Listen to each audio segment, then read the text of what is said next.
so for us, that's a very important piece.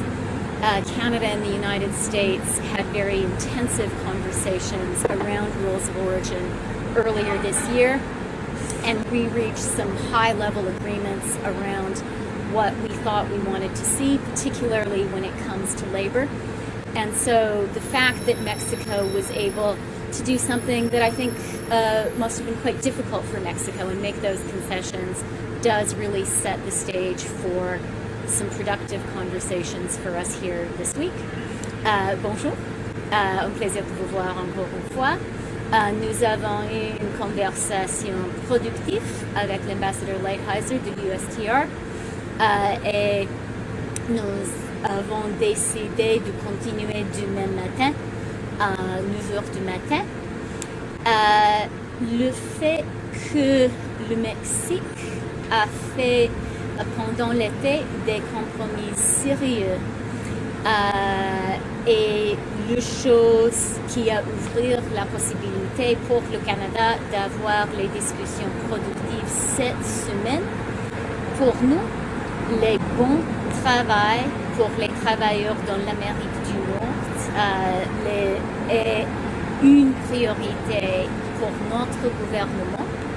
Le Canada et les États-Unis ont eu déjà cette année beaucoup de conversations très sérieuses autour des règles d'origine pour les voitures, leur chapitre sur le travail. Et nous avons réussi à avoir un accord au niveau des principes avec les États-Unis. Pendant cet été, le Mexique a fait des compromis assez difficiles pour le Mexique, mais des compromis qui sont très bons pour des travailleurs au Canada et aux États-Unis.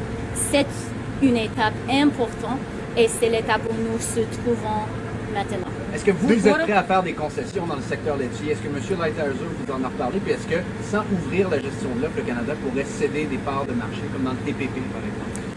Nous pensons que cette semaine sera une semaine importante et pour moi, j'ai une attitude positive sur les conversations qui nous auront cette semaine.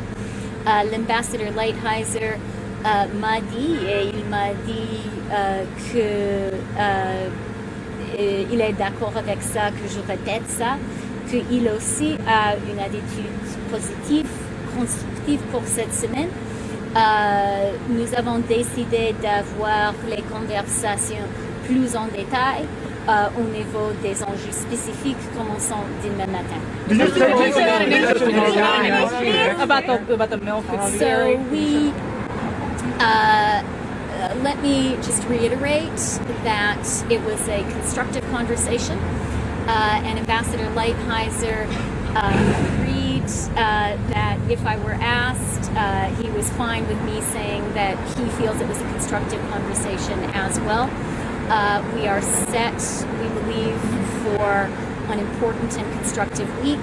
We agreed we would go into detail on specific issues beginning tomorrow morning. And I should also say that we will be meeting with Mexico later today. What about the dispute settlement, the Chapter 19?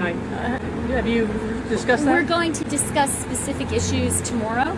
And I think the Canadian position and the issues that are of particular importance to Canada are well known. We've been at this now, all of us together, for a little bit more than a year. And so I think people on all sides are very aware of what the issues are that have the greatest significance for us. Mexican officials will be here tomorrow? Mexican officials will be here tomorrow with you? We're going to be meeting bilaterally with the Mexicans this evening. Will there be a trilateral? Will it be trilateral tomorrow? Minister, when it comes to the Americans signaling that they could go forward with bilateral agreement with Mexico, leaving Canada out, your thoughts about that? A lot of discussion about it, leaving Canada out, your thoughts if they did. I know it's still early to say, but your thoughts when you heard that? You know, look, our position from the outset has been that we hope for the best, but we are always prepared for all scenarios. We always look for the areas where a win-win-win compromise can be found.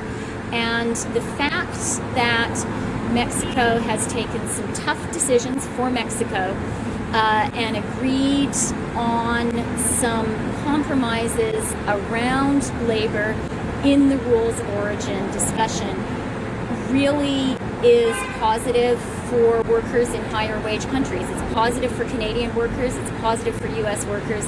That is something significant for Canada. We had a high-level agreement with the US around these issues that we achieved earlier this year. And the fact that that agreement on those difficult issues for Mexico was able to be reached is definitely clears the way for us to have some significant, substantive, and I hope productive conversations with the US this week. We will, as we have done throughout this negotiation, stand up for the Canadian national interest and for Canadian values while looking for areas where we can find a compromise that everyone can live with. You said Canada's positions are well known. That's one where I'm not sure what Canada's position currently is, because Prime Minister Trudeau said we cannot accept an agreement with the sunset clause, but that's when the sunset clause proposal was for 5 years. So right now, is Canada willing to accept any kind of sunset clause? Good question, Dale. Nice to see you here.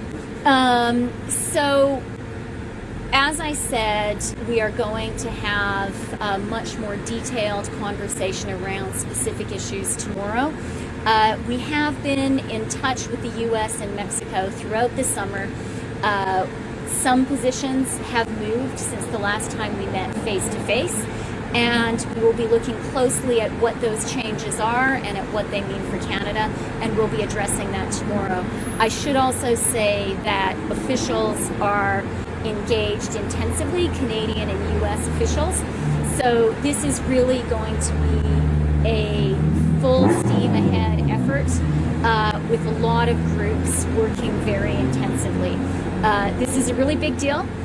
We've been working at it for a long time, and all parties are very familiar with the issues.